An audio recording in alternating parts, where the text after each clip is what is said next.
Welcome to the Right Time Podcast. The Right Time with Bomani Jones.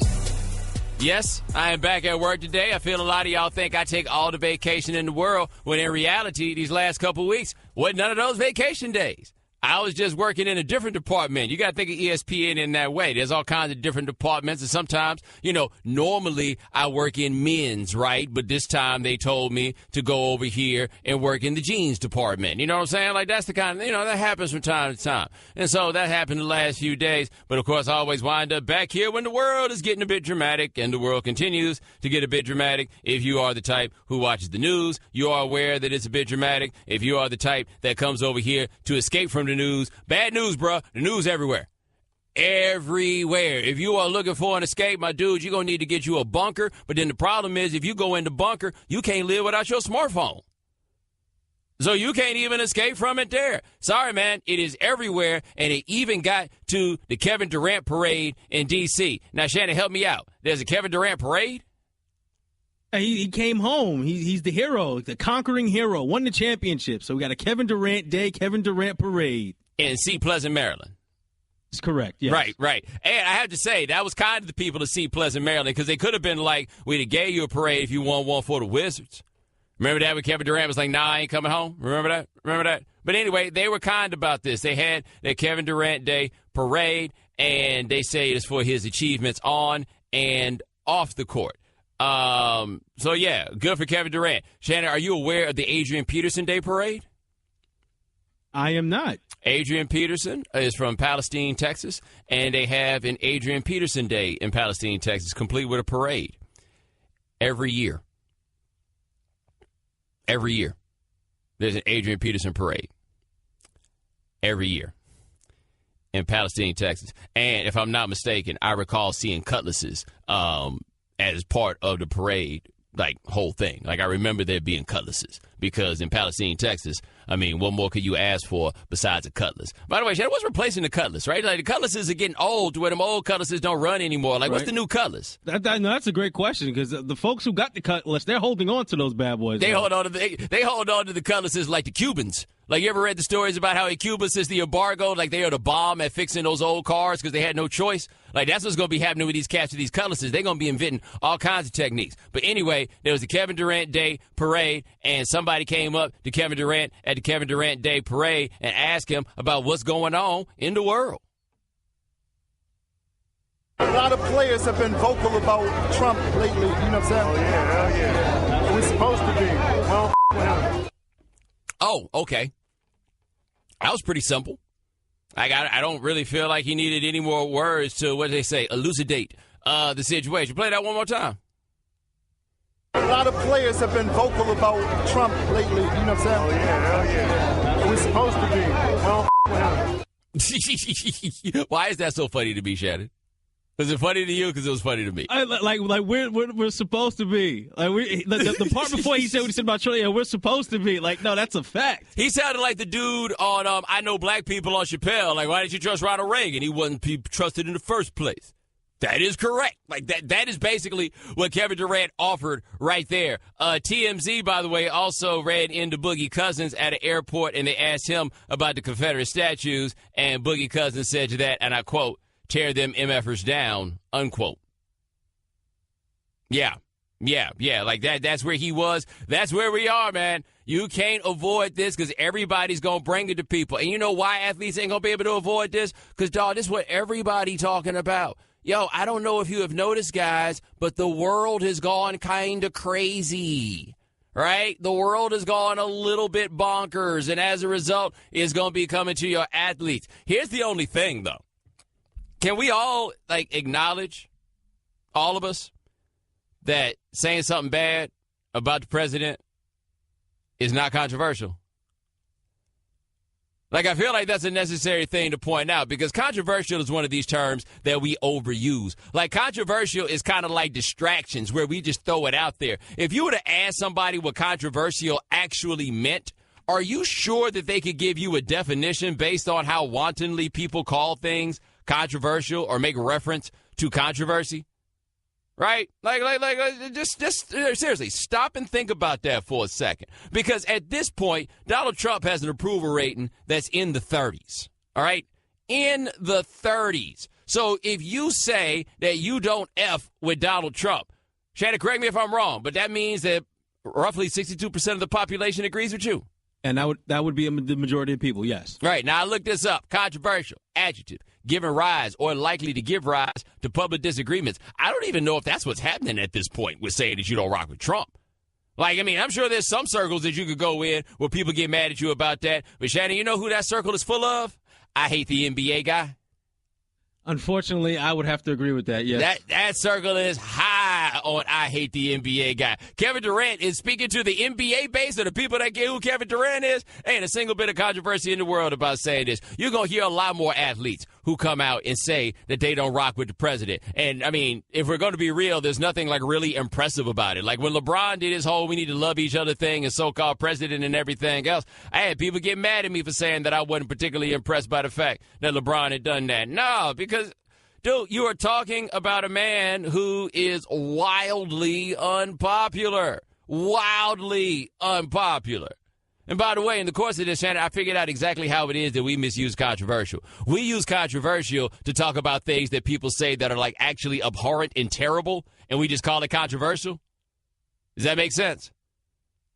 Like, you remember, you remember we used to have some people here that put them crazy memes up on the internet? Right. You remember that? Right. They ain't controversial. They were just ridiculous.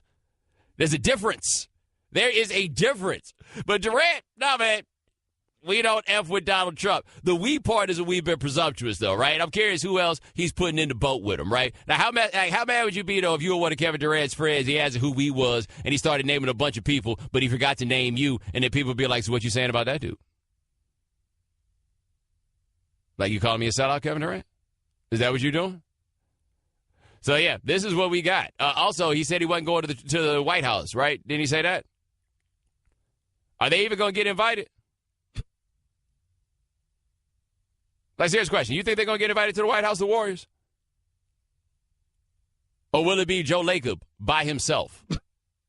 Right? Like, Joe Lacob, it'll be nothing but Joe Lacob and his dogs at the White House. Who would be the one dude on the Warriors who would actually show up to the White House at this point? Because Steph ain't going. I don't even know if he's officially said it, but he ain't going. Durant's not going. Iguodala's not going. No. Iguodala is not going. Who's the one dude that's like, y'all sure y'all don't want to go, man? I don't want to go by myself. My mama says she want to go to the White House. She ain't never been. Who's going to be the one? Anybody?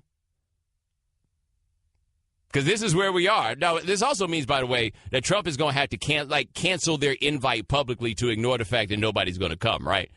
Like, I don't know if you guys have noticed, but a whole lot of people quit their jobs at one time, and it seemed like they did, and before they could all quit their jobs, the committee was disbanded. It's going to have to be that sort of thing, right? So how is this going to go? Do the Warriors announce as a team that they're not going, or does Trump announce that he is just not rocking with the NBA? Because if I'm Trump, I'm totally playing up I'm not inviting the NBA champions. That's some red meat to throw to some people that might like you. I hate the NBA guy. I'll be like, yeah, they never should have come in the first place. The Right Time with Bomani Jones.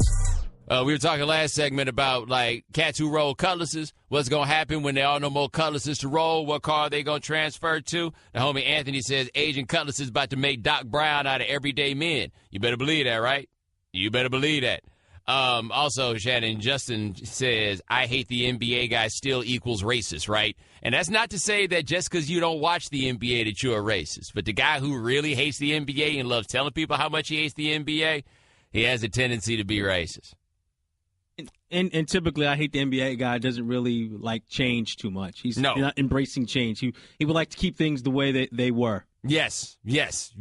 Perhaps a return to greatness. Correct, because you don't want to forget the way things were. He doesn't want that to be taken away from him. At all. All right, 888-729-3776. That is our telephone number. So I was out last night doing some things, so somebody help me out here. Why was everybody paying so much attention to the Jaguars game? Because people seem to be paying a lot of attention to what Blake Bortles was doing in the Jaguars game. And I kind of feel like all that attention that y'all was out here paying to Blake Bortles and what he did in the Jaguars game, what they call that, shout and proud. Like, you just wanted to see misery. Like, you have to really go out of your way to watch a Jaguars preseason game. Who is it, against the Buccaneers? Right, okay. So unless you local, that means you get to watch more of it on Hard Knocks?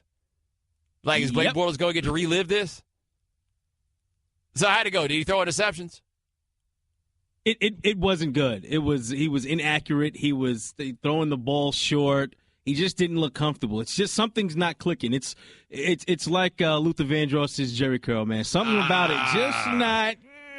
And the worst thing about Bortles in this situation is there's nothing he could do in the preseason to have you really be like, yo, I think Blake Bortles to turn the corner. I think that this is the year that Blake Bortles puts it all together. There's nothing that could make you think that. However, there is something that he could do apparently to make you think that he's even just as awful as you remember, and that has been done. How bad is it? They were booing him. I heard about as loudly as you ever heard anybody be booed in a preseason game. They got him up out of there, and then they brought in Chad Henne, who, by the way, is still in the league.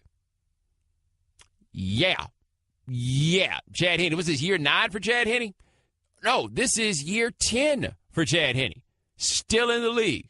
Quite possibly the starting quarterback for the Jacksonville Jaguars. Why? Because Blake Bortles was that bad. How bad? Listen to your man, Doug Marrone. I met with both quarterbacks afterwards. I told them what I'm looking for is I'm looking for someone that's going to lead this offense. I'm not happy with the performance today. I'm not going to sit here and BS anyone. I mean, everyone saw it out there. I'm still trying to evaluate who the best person is at that position. I told that to both quarterbacks to lead the offense. But I just want to make sure everyone understands that if you can do this at the quarterback position, you know, all the other positions are very easy to do. So when I sit up here and I talk about earning the right to play, that's what we're doing. We're trying to earn the right to play. I do have to say this, and you guys help me out if I'm wrong here, but when your man Doug Marrone says, I told these guys I'm looking for somebody to lead this offense, sir, could you be a little bit more specific? Right? Like, I told you what I'm looking for these guys to do, lead the offense. That is the most nothing thing that you can possibly say. Like, look, I got these two quarterbacks. You know what I'm looking for them to do? Throw the ball. Now, help me out a little bit, homie. Like, we need a little bit more of this. But he seems none too pleased of these guys. And while I said that Chad Henne might not be the starter, actually, Chad Henne might not be the starter. And here's why I say neither of them might be the starter. From Doug Marrone. Is it possible that your starter is not on the roster? I need someone to lead this offense. I'm not going to sit here and again, I don't work with the outside the roster stuff. So for me, I can't answer that question. I work with what we have. Shannon, it sounds like no one should be too comfortable about their jobs. No one. Like, did he ultimately give a Bennett? I'm not in it. Did he give up? That's did. Above my pay grade. That's exactly what he said. He's like, look, man, my name's Paul, and that's all y'all. Like, he totally put it on this. Congratulations. Is this quarterback on the roster? God, I hope not. Like, that's what I felt like he was saying. It's like, good gracious, I hope not. Like, I wonder, did he watch, like, film on Bortles before he took that job? Because we saw maybe that this was coming. Or is Bortles just at the point where it's all falling apart, right? Where these guys have these difficulties and it all falls apart. All right, 888-729-3776. That's our telephone number. Say the phone, talking John in New York. John, thanks for calling the right time. Hey, Bo, thanks for taking my call. Listen, I'm a guy that likes the NBA a lot, but I think it's kind of stupid to say if you don't like the NBA, you're racist. Well, hold on, John. John. No, John. I specifically said that just because you don't like the NBA does not mean you are a racist. I said that specifically. So what do you say about somebody that doesn't like hockey? I love hockey, and many people don't. Right. Soccer. Well, as I just specifically said, that just because you don't like the NBA does not mean you're a racist, I would say just because you don't like hockey doesn't mean you're a racist. But you're also saying that most people that don't are. Oh, no. I'm saying that the people who go out of their way to vocally tell you how much they hate the NBA and then they tell you about how the guys don't play defense and everything else and how it's a bunch of hoodlums, yeah, normally what they say rings of code and sounds kind of racist, yeah. Same with hockey, then. Well, what racist code do you hear people say when they talk about why they don't watch hockey? Well, talk about no. I'm asking you, like, do you come encounter people often who are vocal and go out of their way and wear as a badge of honor how they don't watch hockey? Because I don't know any people like that. Hockey or soccer or soccer. Well, no. Hold on, buddy. You said hockey, and I'm asking you, do you know those people? Because I don't know any of them. In the beginning, I said hockey and soccer. Okay, but I'm asking you this though. Like, do you know those people as it relates to hockey? Because I don't know them. Do you know them? I don't come across those folks. Yes, I do. And do they use coded language when they do it that implies that the players are criminals or lazy? Like, does that come up when people talk about hockey or soccer? Because that does come up when people talk about the NBA, and that's why that one's a little bit different. Listen, I would say that coded language when it relates to hockey is obviously something that would come up. I mean, coded language. Well, like what? Like what? I was able to give you examples about the NBA. What are the examples about hockey? Well, I mean, I guess the examples would be that the number of minorities that play it are very limited. Right? I feel like you got yourself in the deep water. Forgot you didn't know how to swim. Get back to shore, buddy. Straight Talk Wireless, nationwide coverage on America's largest and most dependable 4G LTE networks. Oh, but we got one more call. 888-729-3776, Ted in Cincinnati. Thanks for calling the right time. Hey, what's going on, Bo? Thanks for the call. I wanted to know, what do you think the chances of the Jags signing Colin Kaepernick? I know I heard a couple of weeks ago that they probably wouldn't sign him because it's a conservative state, and a lot of people wouldn't like his stance.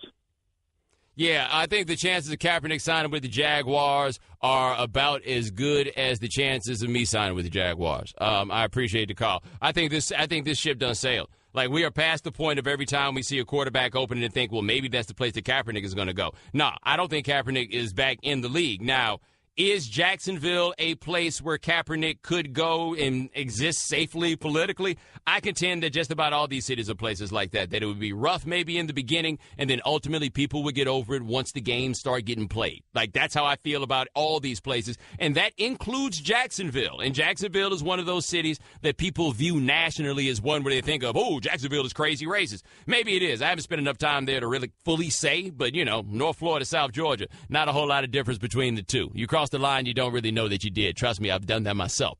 But I think if they got Kaepernick, they'd rock. They'd be all right. At this point, as bad as Bortles and Chad Henne are, man, go walking up and down the street and get like some honest opinions from Jaguars fans about what they'd be willing to endure as it relates to their being a quarterback. I bet they put up with a whole lot. There was actually a Jaguar fan at the game last night in a custom-made Kaepernick Jags uniform, or jersey, excuse me. What do you look like? He didn't like you. I don't believe he looked like you and I, so. That's where we are, man. Look, that's the thing. Quarterbacks are so scarce. I think the fans would ultimately get over it. But, hey, man, you got Blake Bortles and Chad Henne. The Right Time with Bomani Jones. All guests join us on the Shell Pennzoil Performance Line, just like our next guest. Check his work out at presnapreads.com, one of the best film guys out there. His name is Ken Fahey. Now, Ken, we were just talking about Blake Bortles. Now, he was the first quarterback taken in the 2014 draft with a world of physical talent. So what do you think has been his biggest problem in the NFL? Where do we start? Bortles, it's kind of funny because Bortles played on national TV last night, and they rarely play on national TV, so no one gets to really watch Bortles. And that's what he's looked like for largely his whole career. He runs into sacks, he misses reads, he stares receivers down, he can't throw the ball deep. He was the worst deep passer in the league last year, so you're always seeing Allen Robinson running down the field wide open and turning around looking for the ball and it's going over the sideline or falling short. The problem for Bortles isn't that it's all gone wrong and there's one thing that he needs to fix. This was never good enough to go that high in the first place. The way earlier this offseason, I wrote about him. I said if you took away all the pedigree, I suppose is what you'd call it, if you took away everything else and you just looked at his skill set, he wouldn't make a practice squad in the NFL. The fact that he's going to got this job and this job guaranteed to him is a really poor reflection on the Jaguars. And the fact that he's played fewer than 4 quarters in this preseason, and now they're talking about they need a new quarterback when he hasn't changed and when he's played like that over the whole course of his career is kind of just a reflection of how dysfunctional they are right now. So do you think that Chad Henne would be a better option for them in the short term? Man, I don't think he would be a better option, but it's not like it's going to be a noticeable upgrade. The only thing that Henne actually does well is get the ball out on time, but he can't really throw the ball accurately. He's going to make bad decisions. He's going to take sacks too often as well. So the reality is they needed to get a quarterback this offseason, and they ignored it. They went for Leonard Fournette, or they ignored all the free agents that are available, and we obviously know about Colin Kaepernick, but that's kind of, we're at the point now where there's no point even entertaining that idea. All right, we're talking to Ken Fahey of presnapreads.com here on The Right Time. Now, what did you think about Jay Cutler, what he did last night for Miami? Jay Cutler found out what it's been like to be Ryan Tannehill for the last couple of years, because in just 2 drives they had Offensive line penalties took away 2 big plays. One of them was a good throw by Cutler. They had 2 very well blocked screens. One of them was dropped by Devontae Parker. One of them, Jarvis Landry, for some reason turned around and ran backwards to lose 4 yards. And then he had he missed a screenplay that would have gone for a first down. But the biggest issue there is you kind of saw how conservative the offense had to be. And there was the one kind of only deep shot they took. Cutler threw a slightly overthrown pass, but still maybe a catchable pass. And Eric Weddle nearly intercepted it because Parker lost it in the air. He couldn't track the ball properly and locate it. So Cutler, it was fine. He was okay. He didn't have to do too much. He didn't do too little either. He kind of only completed what he could complete. But the problem is that offense isn't built to carry a quarterback like him. So over the course of the year, we'll find out. But I'll be surprised if they can do anything more than they did even last year. Now, you're bullish on Ryan Tannehill. What do you see that I don't? I don't know if it's necessarily what I see with him specifically. I see a great deep ball. I see a guy who avoids interceptions, an athlete who can get out and make plays with his feet. He throws on the run to either side of the field really, really well. There might be some processing issues, but I think where we probably differ is I think his supporting cast has been a lot worse than people realise. Like, the receiving core is okay. It drops too many passes. But the offensive line there has been a major issue. It's been to the point that the whole offense can't function. Like, if you look at who he's played with on the offensive line, Richie Incognito is the only guy who's gone elsewhere and actually become a reliable starter. Everyone else is either out of the league or fighting for a roster spot. And those are guys that he was relying on to start for him. And it was always at the stage where Tannehill would need plays to develop for a 5-step drop or whatever. He would need 2.5 seconds for the play to work, and he wasn't getting that time. And it happened last year after the Titans game, I believe it was, where Adam Gase went to the podium after the game and all the reporters are saying, are you going to change the quarterback? What's wrong with the quarterback? We need to start the quarterback. And he literally just sat there and went, look, these plays are designed to work a certain way. The offensive line aren't letting them happen that way, so it's not the quarterback's fault. And then he went and cut 2 offensive linemen the very next day, something that Joe Philbin would never have done. He would have kept trotting them out over and over again. So I don't know if it's necessarily a major disagreement there, because I don't think Tannehill is a great player. I think he's a good quarterback. But I think it's the offensive line and the receivers. I just think everyone overrates them a little bit. All right, John DeKean Fay here, presnapreads.com, here on The Right Time. Now, with Cutler and what you saw, did you see anything to give you a hint on what kind of throwing arm he has after having a torn labrum last year at age, 34 he is now?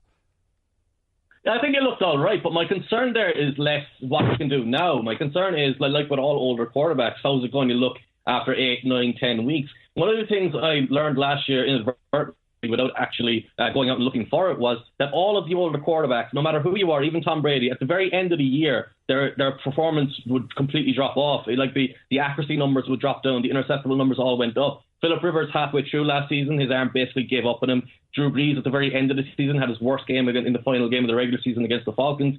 Eli Manning had problems in the playoffs as well, and I think that's going to hit Cutler too. That's assuming he plays 16 games. So that might be as much of a concern as the arm. But the arm looked fine. It wasn't great. It wasn't difficult. But that's kind of a problem with the play calling too. It was so conservative that you only really had that one deep shot to Devontae Parker that he slightly overthrew.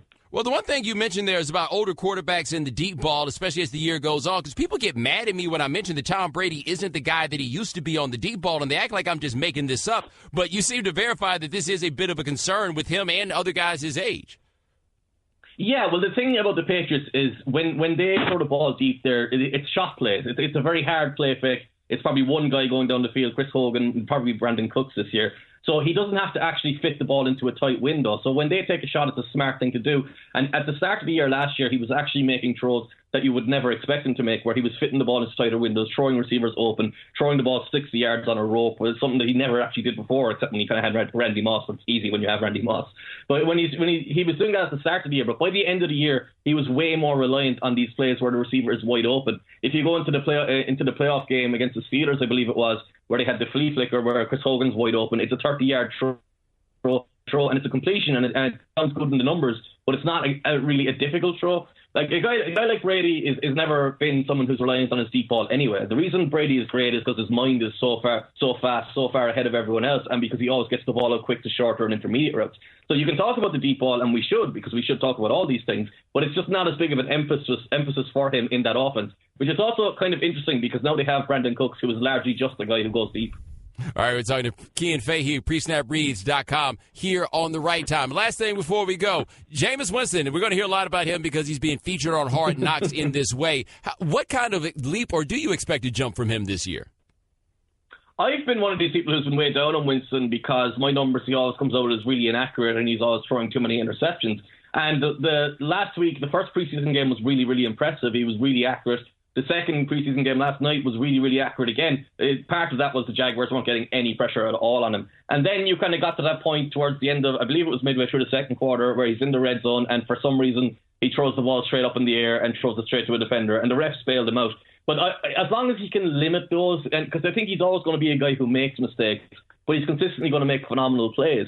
And now you've got Deshaun Jackson there, you've got Mike Evans there, you've got O.J. Howard, you've got Cameron Brace. Those are 4 phenomenal receivers. That might be the best receiving core in the league. So I think Winston, if he can just reach that level of competency with his accuracy, he's got a brilliant mind. He's got brilliant reaction to pressure. He moves well in the pocket. He's relatively okay at extending plays. I think he gets a little bit overrated in that area. But overall, he has a skill set where he could be one of the best quarterbacks in the league with ease, as long as he just gets that accuracy sorted out. All right, that's Key and Fade. Check him out, presnapreads.com. Also follow him on Twitter, CIANAF. My man, thanks so much. I appreciate it. Thanks, man. You're listening to Love Advice with Leanne. Caller, you're on the air. Hi, Leanne. Longtime listener, first-time caller. Why, in your professional opinion, do you never take my calls off the air? Is this Carl? Yep, it's Carl. I mean, we had a few dates. Everything was great. I thought, Well, when you switch to Geico, you could save a lot of money on car insurance. Okay, awesome. You should call them. I will. Geico, because saving 15% or more on car insurance is always a great answer. The Right Time with Bomani Jones. Kids, if you ever thought that someone would accuse me of being racist for asking if a school had a band, today was the day. Shannon, remember that we were just joking a second ago about the dude talking about Butler playing A&T, and I don't know why anybody would want to watch A&T play basketball, but whatever.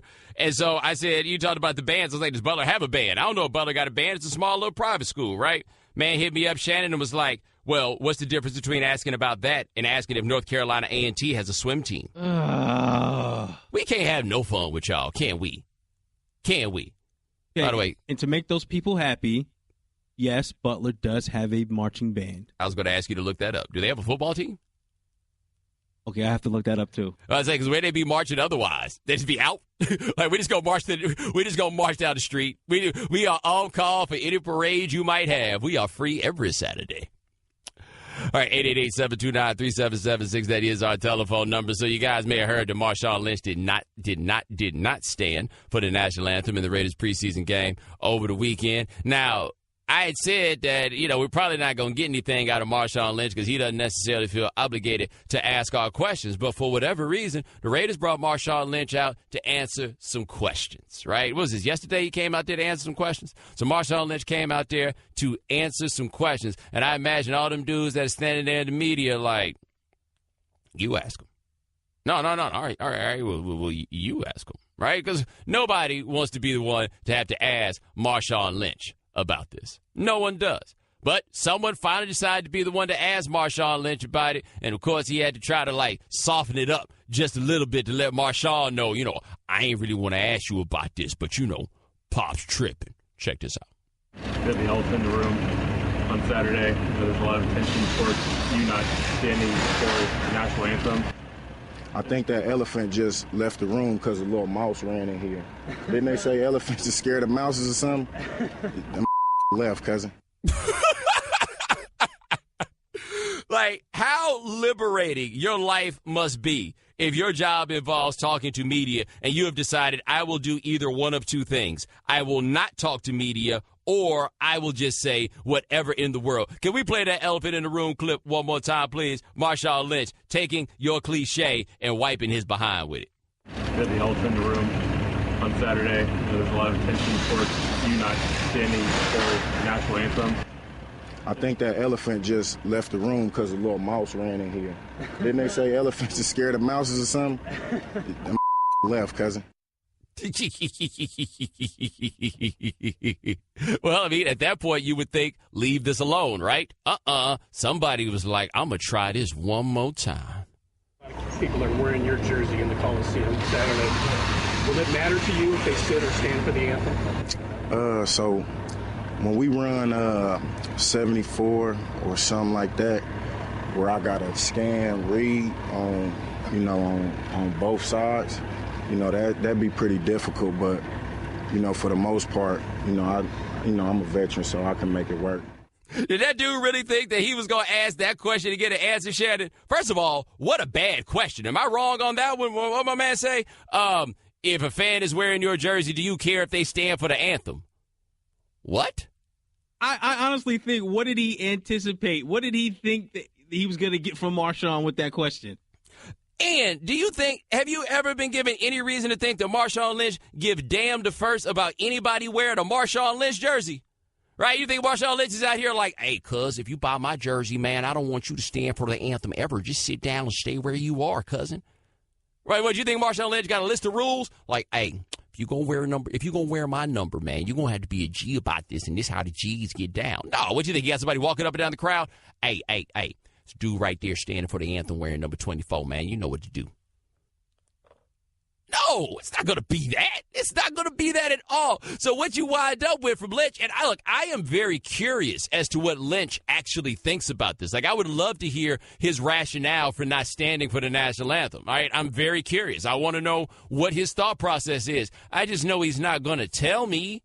Like, I know there's no chance that he's going to tell me. And on top of the fact there's no chance he's going to tell me, I'm absolutely not going to trick him into telling me. Like, somehow that dude thought he was going to get in the back door and give Marshawn Lynch the answer. Let's get that one more time. But the dude was like, well, what about the fans? Like, what if somebody's wearing your jersey, Marshawn? What about?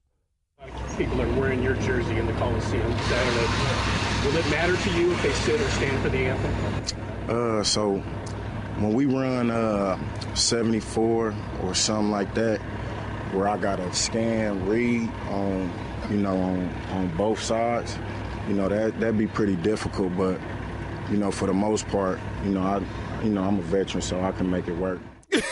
For the most part, I'm a veteran, so I can make it work. Chad, I want to start saying that anytime somebody asks me a question, I don't feel like answering, but, I'm a veteran. For the most part, I can make it work. I am surprised. Like, we got a presser from Marshawn, and Marshawn gave answers at a presser. Think about how far we have come. But I don't even know why the Raiders sent him out there. Like, what did they think was going to happen? Like, Marshawn, the media is going to want to ask you some questions about that. All right, cuz, let's do this.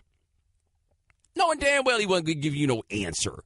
There was no chance he was going to wind up giving you an answer. By the way, I don't think he's obligated to give an answer, right? So I want to, draw a line here between, what I think is happening here with Marshawn Lynch. And honestly, I think it applied to Colin Kaepernick also when this first got started, not so much anymore, obviously.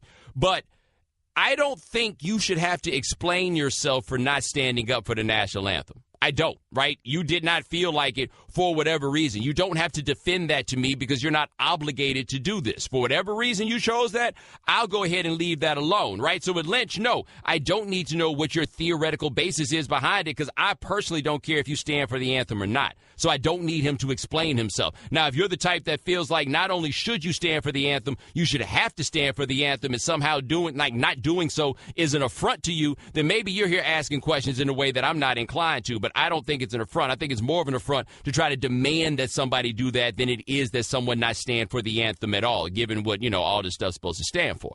All right. Now, let's juxtapose that against, say, Tom Brady when he put that Make America Great Again hat in his locker. Tom Brady put that hat right over the Gillette logo that was in his locker, a Gillette logo that is there so that it can be seen when guys do interviews. I feel confident saying that Brady put that hat in his locker and had it there sitting in the way that it was sitting because he wanted people to see it. And I felt like once you made a decision that you were going to do that specifically because you were going to have eyeballs on you, then you needed to explain it, right?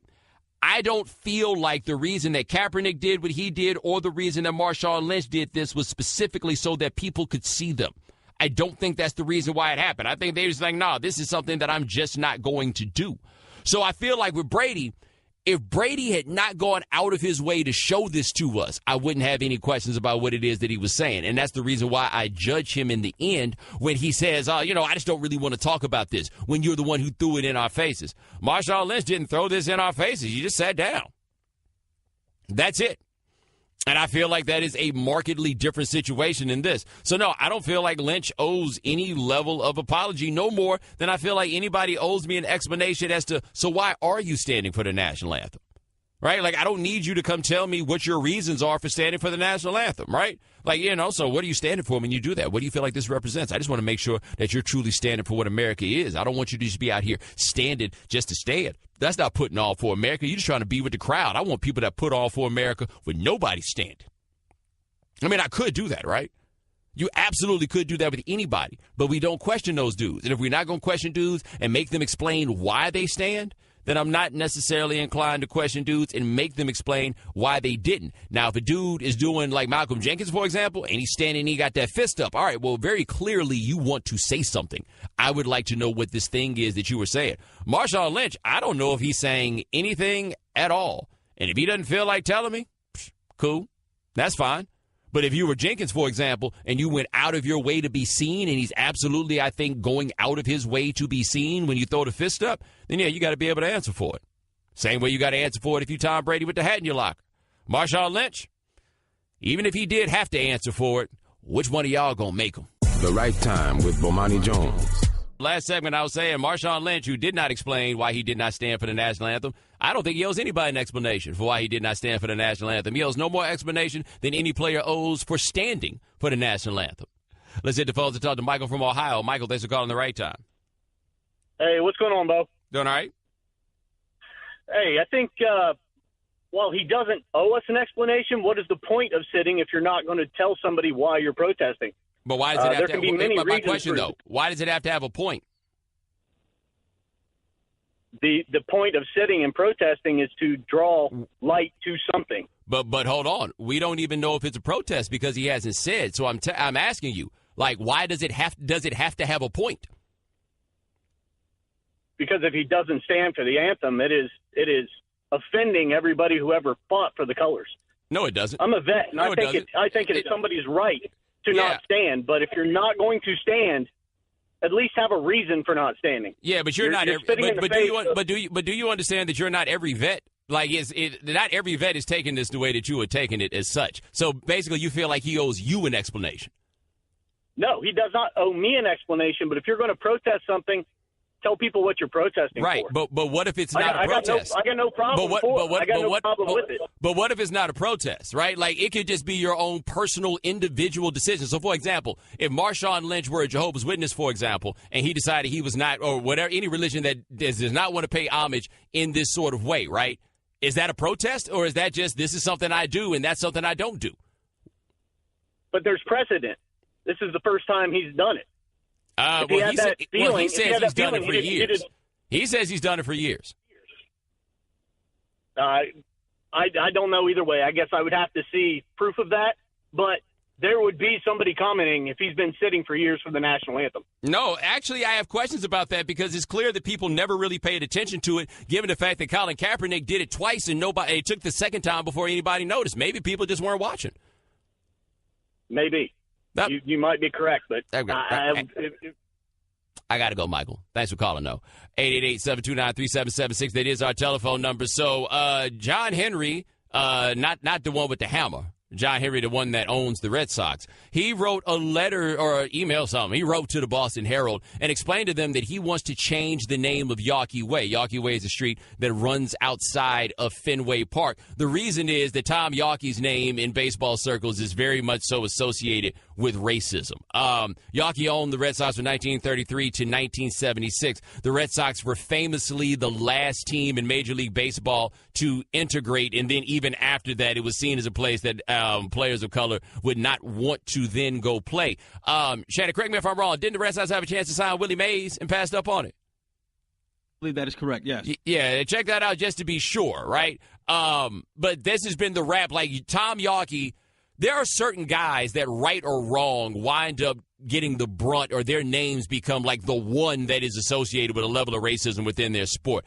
College basketball, for example, it's Adolph Rupp. Like, he's the one that people associate as the racist of all the races that are in that sport. And you can go around, there's always like a guy that people put it on. Yawkey, right or wrong, is the guy that this is put on top of the fact that it's Boston and the perceptions that people then have about Boston. Well, John Henry says he wants to change the name of Yawkey Way, perhaps the David Ortiz Way or Big Papi Way. That is what he would like to do.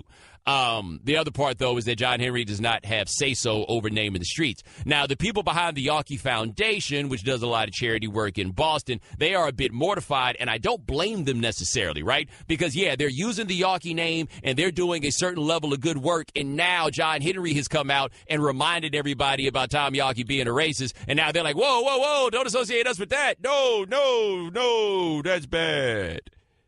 Here's my question. If you're listening in Boston, maybe you're not. I understand we're on the air there, but they tell me not too many of you guys listen. That's cool, but I'm being serious with you. Do y'all care? Like, if you take Tom Yawkey's name off that street, do you care? Because one thing that did not happen while Tom Yawkey owned the team in those 43 years between 1933 and 1976. Shane, you want to guess what that one thing is I'm going to say that did not happen? Meaning? They didn't win a championship. Right? So, like, what do you have, right? What is there to wrap your arms around when it comes to Tom Yawkey? Y'all did not win a championship. I think they went to the playoffs one time during Ted Williams' whole career there. So you did not win a championship. Like, so would you care? Like, I'm really curious as to whether or not anybody actually cares if they take that name off that street and replace it with David Ortiz's, right? If they had changed that name and didn't have a reason, would anybody care? And I think that part is an important delineation, and here is why. You're not going to convince me that people in this country, all across the country, cared as much about Confederate statues, right? It's never going to get me there to that point where I think this. And so I noticed something interesting that when the president sent a tweet about people taking down Confederate statues, he called them our statues. And I'm like, who is we? Like, you're from New York, right? Like, you ain't even from down there, right? You ain't even from around there. And you talk about these being our statues. Like, who is we when you talk about them being our statues? And so one thing that I think has come up where people talk about taking these statues down that I think is a big part of it is people don't like the idea that they are being told that this expression of whiteness is verboten. You see what I'm saying? Because the one thing about Confederate statues are they are white. They are outright expressions of whiteness. There's no way around it. It is by definition not something that is meant to celebrate anything other than whiteness and white people, right? And commemorate a war that was fought in large part in the name of whiteness. Like, that's what those are. So when my man says our, I'm like, whoa, wait a minute now. Like, who exactly is it that we're talking about here? And that got me to thinking, man, like, these statues that people ain't never gone to see, it's not like these are statues necessarily that people pose next to or any of that stuff. It isn't any of that, right? But the idea that somebody can tell you that these statues are being taken down and this expression of whiteness, like, why is this the one that jumps out? Like, that's the fair question that I have. So I wonder on this thing with Tom Yawkey, if you were saying that we were going to change the name of Yawkey Way to David Ortiz Way because David Ortiz was the man who was there for the 3 World Series championships, do you think the reaction would be the same or different than it would be if you told somebody we're going to take the name of Tom Yawkey off of Yawkey Way because Tom Yawkey is a racist? Right?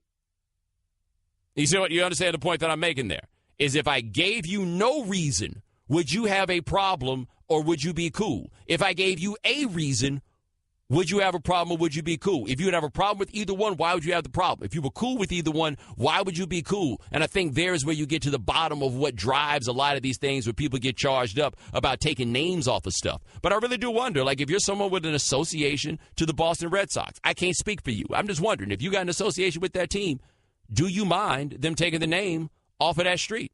And by the way, John Henry said that he wanted to do this a while ago, but that people told him that it was a can of worms that he did not want to get into. Like, city government's like, ooh, I don't know, we're going to make the white people mad if we do that. And I'm asking, do y'all really care about Tom Yawkey in that way?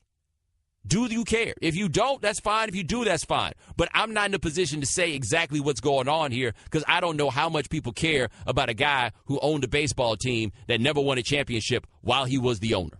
The Right Time with Bomani Jones All guests join us on the Shell Penzo Performance Line, just like our next guest, senior writer at ESPN, the magazine. His name is Howard Bryant. Now, Howard, we were just talking about the idea of changing the name of Yawkey Way, perhaps after David Ortiz, but it sounds like more important to John Henry is it just not being Yawkey Way. Now, you're from Boston. Does Tom Yawkey carry any resonance in 2017?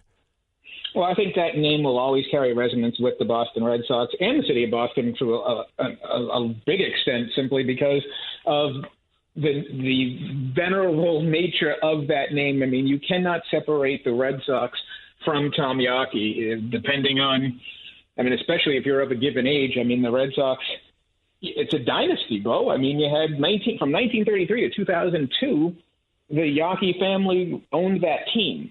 I don't think you can separate it. However, I think that what John Henry is also thinking here is create a new history. Maybe it's time. It's time to not have that name overshadow everything about Boston, and especially because that team has done so much in the 15 years that they've owned it. Maybe this is the last piece for him. Well, what else is there to the Yawkey legacy? Because I'm not from Boston, and I associate him with them being the last team to integrate. I don't know what more there is for me to consider. Well, the only thing that there is to consider with Tom Yawkey is money. It's money, and also the Jimmy Fund, because the one thing the Red Sox are associated with is that the amount of money that they've raised for cancer research, that does go to Tom Yawkey. When the Boston Braves left for Milwaukee in 1952, the Red Sox took over the Jimmy Fund, and over the last 70 years, obviously, have raised millions of dollars for cancer research. However, there's no separation when it comes to the Red Sox and Tom Yawkey. Race is some point going to be there because of the Jackie Robinson story and the fact that the Red Sox didn't sign a black free agent until 1992. So I think that what John Henry's doing is thinking also about legacy. Now that if you look at what that team has done since they bought the team in January of 2002, there's only one piece left, and that is the Yawkey name and the racist legacy. Championship, check. Championship 2, check. Championship 3, check. You've got Pedro there. You've got David Ortiz. You still have to deal with the Adam Jones situation in the fans. That's Boston being Boston in a lot of ways. But there's only one other piece legacy-wise if you're John Henry. What have I done to turn this entire franchise around? The final piece would be to take Tom Yawkey's name off of that street. And once that happens, you have an entirely new franchise from when he purchased it.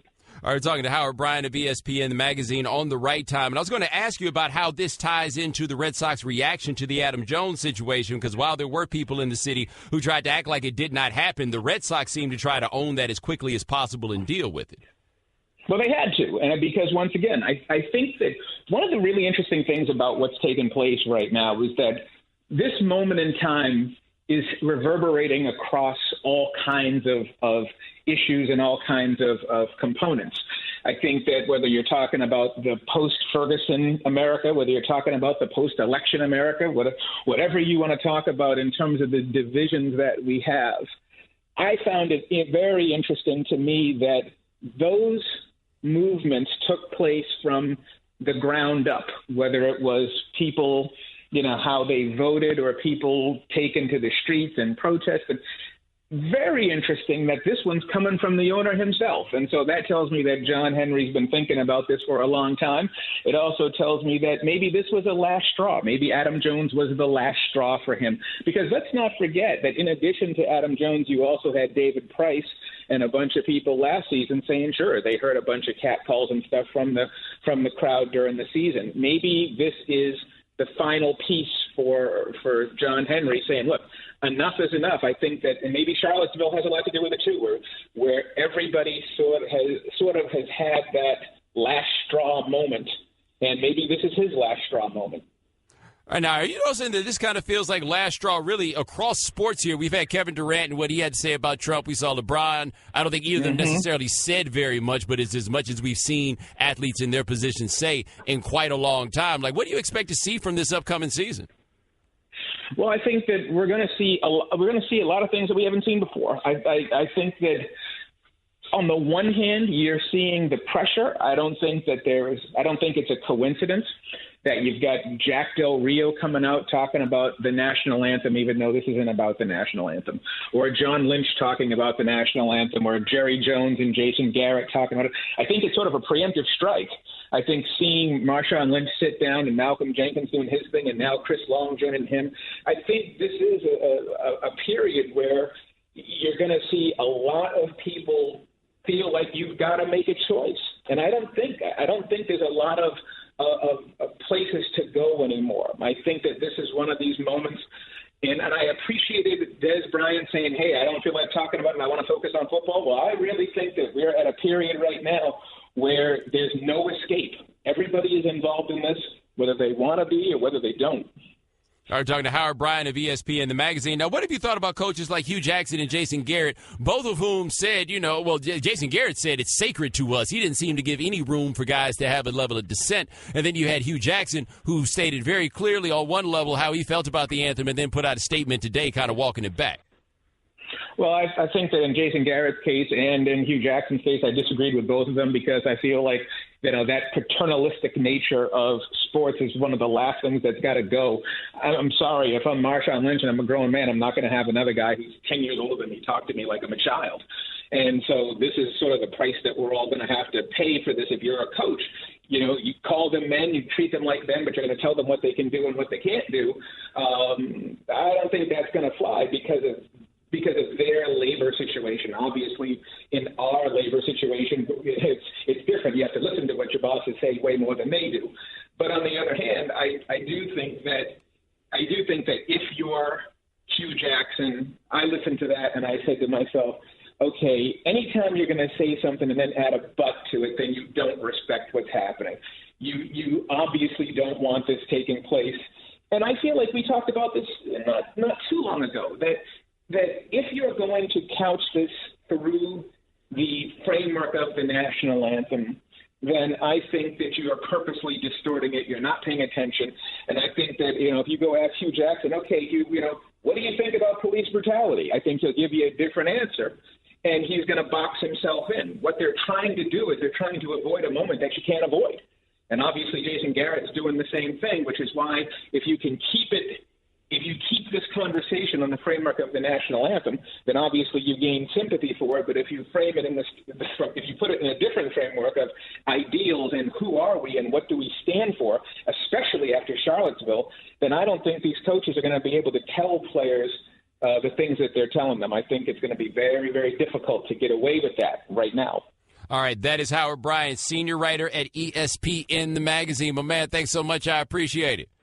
Yeah, my pleasure. The Right Time with Bomani Jones. Chris Sims. He played quarterback at the University of Texas. He played for the Tampa Bay Buccaneers. I feel like he had a couple other stops. Don't remember what those stops were, but he played in the NFL. He also had like one of the great tough man games ever. I don't even remember if Tampa won the game, but that dude played a whole half of football with a ruptured spleen, which is kind of bananas. Anyway, Sims got a gig. He's doing media work now, and I think he's got a gig. He's going to be doing some stuff for NBC Sports coming up, and good for him. And, I bring up Chris Sims because I'm trying to be a better person, right? Like my man said in Baltimore, as I was talking about that, he's trying to be a better person. Trying to be a better person today. And part of me being a better person, hold on 1 second. I accidentally unplugged my headphones, and I get a little paranoid when that happens. But, ooh, we got a problem, guys. Just so you know, I don't have headphones for a little while. Anyway, part of me being a better person is me just understanding that, I used to be a fan with it, right? Now I am a professional. And with being a professional, you got to treat things differently than you did when you were just an irrational fan. Now, as many of you know, I root in college football for the University of Texas. I root for Texas. That's what I do, man. It hadn't been a very fruitful thing for the last few years, but that's what I do. And as I told you before, Chris Sims used to play quarterback for the University of Texas. I harbor some irrational feelings about that man as a result. He's never done anything to me personally, right? There was that interception. Was it a fumble? However you want to put it in the end zone where Roy Williams jumped over that dude. Remember that? Iconic, yeah. That iconic shot of Roy Williams. I've never thought of it as being iconic. I've seen it much more as a tragedy. So if you want to call it an iconic tragedy, Shannon, then yeah, That's what it is. Is that what you meant? Did you mean iconic tragedy? It was an Armageddon with a small A. It was an iconic tragedy. That was one of a handful of times while Chris Sims was at Texas that they did not beat Oklahoma. Yeah.